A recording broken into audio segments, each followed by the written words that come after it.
بسم الله الرحمن الرحيم. معاكم أحمد عثمان من قناتكم قناة بوكس تو بوكس، وحلقة جديدة من حلقات البرنامج والقناة. إن شاء الله هنتكلم فيها النهاردة عن تداعيات وما بعد مباراة الأهلي والوداد اللي تابعناها طبعا كلنا. وخير البداية زي ما بنبدأ على طول نبدأ بالصلاة على النبي ونقول اللهم صل على سيدنا محمد وعلى آل سيدنا محمد كما صليت على سيدنا إبراهيم وعلى آل سيدنا إبراهيم في العالمين إنك حميد مجيد. الخسارة شيء وارد وشيء موجود في الكورة.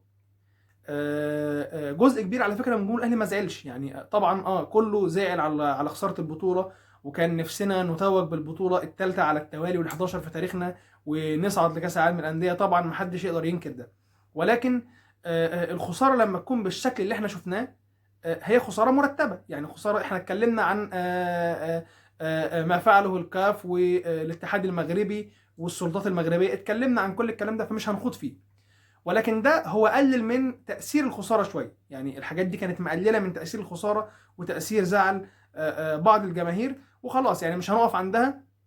المفروض ان انا ابدا اشوف المشاكل كانت فين وابدا اتعامل معاها عشان اتدارك الاخطاء دي. والاهلي زي ما شفنا في 2017 2018 خسر نهائيين متتاليين، فكانت القصة اصعب من اللي احنا مرينا بيه دلوقتي، او اللي الاهلي بيمر بيه، او اللي الاهلي مر بيه دلوقتي.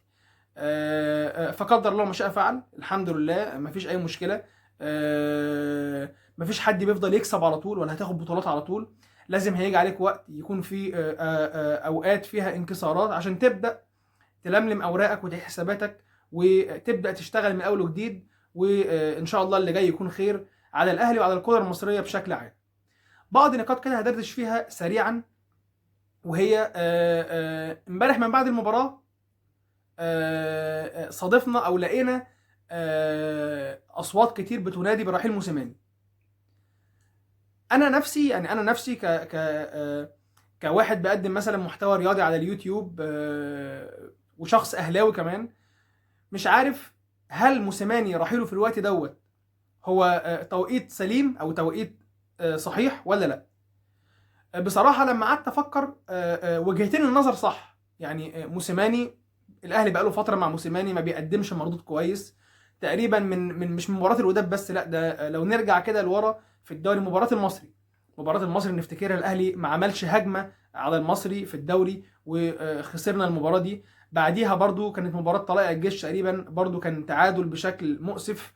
بعديها كانت مباراه سيراميكا وكنا مغلوبين لحد الدقيقه 93 وقدرنا نتعادل بضربه جزاء. بعديها كانت مباراه انبي برضو مغلوب لحد الدقيقه 94. الاهلي بقاله فتره ما كانتش مباراه الوداد بس هي اللي بينت المشاكل اللي موجوده فنيا عند الاهلي، ولكن الاهلي بقاله فتره عنده مشاكل، لازم كلنا نعترف بده. مشاكل بقى، مشاكل فنيه، مشاكل متعلقه باجهاد، مشاكل متعلقه بفنيات داخل الملعب، قصور فنيه من الجهاز الفني، ده كله مطروح وده كله موجود. ولكن وجهه نظر الاهلي ما يحسبش بالقطعه ابدا. يعني ما شفناش مجلس اداره على مدار تاريخه حاسب مدرب ان هو كسبت بطوله هقعدك، خسرت بطوله همشيك. ما شفناهاش. فانا وجهه نظري ان لو موسيماني رحل دلوقتي او طلع قرار من الاداره برحيله في خلال الايام اللي جايه، ده هيبقى نسبيا غلط. انت في نص موسم تقريبا، ولسه بطوله الدوري خلص نصها، ولسه انت معاك نص بطوله الدوري كاملها. فانك تمشي مدرب وتجيب مدرب تاني ايا كان، مدرب اجنبي، وما اعتقدش ان في مدرب اجنبي كويس هيقبل المهمه لفريق وهو في وسط الموسم، وخصوصا ان انت خسران بطوله قاريه. وحته بقى ان احنا نجيب مدرب مصري ونرجع لقصه لعصور ما قبل التاريخ اللي هي هات بقى محمد يوسف مؤقت ومش عارف ايه، الكلام ده مرفوض تماما. ده من وجهه نظري، انا بتكلم الكلام ده من وجهه نظري. فالاصح ان انا يتم الابقاء على موسيماني على الاقل لنهايه الموسم، على الاقل خالص لحد ما يخلص الدوري ويفنش البطولات المتبقيه معاه. تقريبا معاه بطوله الكاس القديمه وبطوله الكاس اللي هي بتاعت الموسم ده وبطوله الدوري. يخلص الراجل واقعد احاسبه، اقعد اتحاسب مع الراجل بشكل منطقي وبشكل واقعي، واشوف الراجل كان ليه ايه وعليه ايه، وعلى اساسه اخد قرار هل الراجل هيكمل ولا هل الراجل يمشي. دي وجهه نظري في موضوع رحيل موسيماني، لان رحيله دلوقتي زي ما قلنا هيضر الاهلي اكتر ما هيفيده. هيبقى في ضرر للاهلي اكتر ما هيكون فيه فايده. لكن الفرقه بعد ما نرجع ونقعد، لازم طبعا مجلس الاداره يقعد معاه يشوف اسباب تراجع مستوى الفريق، ليه الفريق بقى يظهر بالشكل ده في المباريات، ونبدا نتكلم معاه. وممكن في خلال الفتره دي يتم تدعيم الجهاز الفني بعنصر عنده خبره. لازم يكون مع موسيماني، انا شايف ان لازم يكون مع موسيماني الفتره الجايه عنصر عنده خبره، وعندنا اسماء كتير، يعني في اسماء كتير ممكن تشتغل مع موسيماني في المكان دوت. في مثلا احمد سامي، في عماد النحاس، في علاء ميهوب، في اسامه عرابي، في اسماء كتير في الاهلي فني عندها فنيات كويسه وتقدر ان هي تساعد في المكان ده. لان انا شايف ان برضو الجهاز الفني في الاهلي تقريبا بتتكلم مفيش غير 2 بس في الجهاز الفني هم اللي بيتكلموا فنيات، الباقي كله ما بين اداري وما بين طبي وما بين تاهيل. فلا، محتاج تدعم الفتره دي بعنصر كفء وعنصر عنده خبره يخش في الحته الفنيه مع موسيماني وسامي قمصان، بحيث ان يبقى فيه بدل ما عندك راي وعندك التاني في الجهاز الفني، لا يبقى معاك راي واثنين وثلاثه. وده طبعا هيأثر اكيد بالايجاب على مستوى الفريق في المستقبل ان شاء الله. هنتكلم تاني عن تصريحات بقى فوزي لقجع بعد المباراه. كانت تصريحات غريبه، يعني تصريحات غريبه لما يطلع الراجل ده على فكره انا رايي فيه، الراجل ده عاجبني جدا، يعني الراجل ده عاجبني شخصيا جدا. ليه؟ راجل هو رئيس اتحاد الكره في المغرب، وعضو كمان في المكتب التنفيذي في الكاف. راجل بيشتغل بايده واسنانه وبيعمل ما هو شرعي وغير شرعي لخدمه منتخب المغرب والانديه المغربيه، في حين ان احنا عندنا ابو خيبه موجود بندعمه وبنقف جنبه كاتحاد مصري، وبنقف جنبه كانديه، موجود في الكاف وموجود في الفيفا، وعمرنا ما شفنا ابو خيبه جاب حق مثلا نادي مصري كان مظلوم او وقع عليه ظلم، جاب حق المنتخب في مره من المرات. ما شفناش في فرق ما بين راجل بيشتغل عشان مصلحه شخصيه وعشان اسمه والسي في بتاعه، وفي فرق ما بين راجل هو بيشتغل عشان يخدم الكره المغربيه سواء على مستوى الانديه والمنتخبات. فانا الراجل دوت انا على فكره مبسوط منه، او انا انطباعي عنه ان هو شغال صح، شغال. هو النهارده راجل في الموقع ده اهم حاجه عندي اخدم كورتي وكره بلدي واخدم انديتي. شفنا تصريحاته بقى ان هو بيقول لولا اصلا الظلم كان الرجاء هو اللي هيكون في النهائي، هيستحق التواجد في النهائي مع الوداد، وخلاص عصر الفساد الكروي في افريقيا اللي سيطرت عليه بعض البلدان وتمكنت من انها تاخد في ظل الفساد دوت بطولات سواء على صعيد الانديه والمنتخبات، ده انتهى وخلاص. المغرب بقت ليها كلمه في الكره في افريقيا. ده طبعا هو بيلقح على اكيد مفيش غير مصر وتونس، احنا اللي بناخد بطولات سواء على صعيد الانديه والمنتخبات، وخصوصا بيتكلم عن مصر. الانديه بتتكلم على بطولات الاهلي في افريقيا السنين اللي فاتت، بتتكلم على بطولات المنتخب في افريقيا. فبص التصريحات، هل يقدر حد يطلع من اتحاد الكوره او يقدر ابو خيبه يرد على التصريحات دي؟ محدش يجرؤ ولا حد يقدر. فدي كانت تصريحات غريبه، يعني فوزي الاقجع بيتكلم عن الفساد الكروي في افريقيا، لك ان تتخيل. مستوى بقى بعض اللاعبين، هننقل على نقطه ثانيه، مستوى بعض اللاعبين يعني في لاعبين بصراحه من زمان، هتكلم مثلا تحديدا عن محمد هاني تقريبا موجود في الاهلي من 2015 لحد النهارده 2022، بتتكلم في 7 سنين. 7 سنين محمد هاني ما افتكرش ان في مباراه ساهم فيها بشكل كبير، ما افتكرش ان في مباراه كان ليه اداء مميز فيها مع الاهلي، ما افتكرش يعني. محمد هاني الغريب بقى انه واحد من كباتن الفرقه. انتم متخيلين ان محمد هاني ده واحد من كباتن الفرقه، وبالفعل كان كابتن للاهلي في كاس العالم للانديه الاخيره. فانه يكون عندي لاعب هو عبء عليا وما بيديش الفرقه، ما فيش منه اضافه للفرقه بالشكل ده، وهو يستمر في حجز مكانه اساسيه على حساب اي لاعب اخر، لا ده شيء مرفوض. قفشه لما مستواه اهتز شويه قعد على الدكه، لعيبه كتير لما مستواها قل قعدت على الدكه، محمد شريف لما مستواه قل قعد على الدكه. فمحمد هاني لازم يقعد شويه، لازم يقعد فتره لحد ما يفوق، وربنا يرجع اكرم توفيق بالسلامه. اكرم اللي غيابه مؤثر جدا على الاهلي، غيابه في الحته دي مؤثر جدا على الاهلي. بتتكلم برضو الاهلي مفتقد، وشفناها في ماتش الوداد وفي مباريات الدوري الاخيره، مفتقد اللعيب اللي بيطلع بالكره من تحت. دي ما بيعملهاش في الاهلي، او الفتره الاخيره بيعملها المتميز فيها كان بدري بنون. فمش معقول برضو ان انا يكون عندي في حاله مثلا غياب لعيب او اتنين يكون شكل الفرقه بالشكل ده. الكلام ده برضو مرفوض، والكلام ده ما يصحش. فبدر بنون واكرم توفيق مؤثرين جدا، غيابهم مؤثر جدا على اداء الاهلي. بتتكلم بقى على برضه، هنتكلم على بدر بنون واللقطات اللي شفناها بعد الماتش بيخش غرفة لاعبي الوداد وبيهنيهم بالبطولة.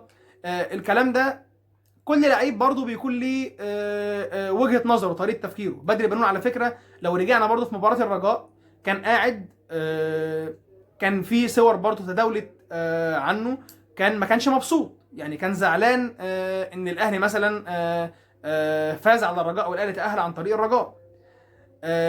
حته ان احنا طالبين او جمهور الاهلي طالب ان انت تشوف لعيب محترف زي علي معلول، لعيب محترف فعلا هو اهم حاجه عنده قبل يعني اي حاجه، اهم حاجه عنده تيشيرت الاهلي وقيمه تيشيرت الاهلي. ده مش هتلاقيه تاني، ده صعب تلاقي لعيب محترف يجي الاهلي يحب التيشيرت ده زي علي معلول. نتكلم برضو بما اننا بنتكلم عن ما بعد مباراة الوداد. المفروض من دلوقتي تبدأ تحط خطة فنية، تحط تقرير فني. انت محتاج ايه الفترة اللي جاية على مستوى طبعا انتدابات صفقات، محتاج ايه، مين يرجع من المعارين. من وجهة نظري احمد ياسر ريان لازم يرجع، احمد ياسر ريان لازم يرجع. مهاجم سنه صغير، مهاجم البروفايل بتاعه مختلف تماما عن محمد شريف اللي هو المهاجم الحالي اللي موجود في الاهلي، مفيش غيره تقريبا. فعودة احمد ياسر ريان ده هتكون ضرورية جدا. بتتكلم برضو على كهربا لازم يرجع ولازم ياخد فرصة في وقت من الاوقات. ان كهربا بالرغم ان هو ما كانش بيقدم مردود كويس مع الاهلي ولكن اتظلم، كهربا اتظلم مع الاهلي في وقت من الاوقات لما نشوف لعيبه زي حسين الشحات وغيره بتاخد فرص على حساب بعض اللعيبه، وكان كهربا هو الاولى والاحق بالفرصه دي. فعوده كهربا برضو هيكون شيء مهم، بشرط ان هو يبدا ان هو يرجع بقى المستوى، يبدا ان هو يركز مع الفرقه. اليو بادجي انا شايف لو انت محتاج مهاجم افريقي برضو كويس او مهاجم اجنبي، لو مش تقدر تجيب مهاجم قوي يبقى التفكير في اليو بادجي. اليو بادجي لازم برضو يكون في نظره ليه في حاله لو مش هيتم التعاقد مع مهاجم اجنبي قوي. زي مثلا كان في كلام على موليكا في فتره، لو تم التعاقد مع موليكا خلاص، ما تمش التعاقد مع موليكا او مهاجم افريقي يليق بهجوم الاهلي، يبقى انا شايف ان انت عندك مهاجمين افارقه بره او عندك مهاجمين انت مطلعهم اعراض، يبقى بادجي يكون ليه برضو نظره. لازم تفكر من دلوقتي في الراحلين. الاهلي عنده لعيبه بتمثل اعباء عليه فنيا، وكمان لو هنتكلم على الناحيه الماليه لعيبه كتير. يعني بتتكلم على محمود وحيد، بتتكلم على علي لطفي، بتتكلم على حسام حسن، بتتكلم على محمد هاني، بتتكلم على حسين الشحات، بتتكلم على رامي ربيعه. اللعيبه دي يعني بتتكلم على ايمن اشرف مؤخرا. لا لازم تعيد، لازم يكون في يعني تقييمهم يتم بشكل محترم. ما ينفعش النهارده تبقى لعيبه زي دي قاعده، ولعيبه اسماء كبيره المفروض تبقى قاعده وعندها خبرات، قاعده في النادي هي تمثل عبء على النادي، ما بتضيفش للنادي بقالها فتره وتفضل مستمره. فلازم الملفات دي يتم التعامل معاها من دلوقتي. ملفات مين اللي هيرجع من المعارين، مين اللي انا عايز اضمه، ايه المراكز اللي انا محتاج فيها تدعيم، مين اللي هيمشي سواء بالاعاره او البيع النهائي. لازم الكلام ده يتم حسمه ويشتغل عليه الجهاز الفني والاداره من دلوقتي.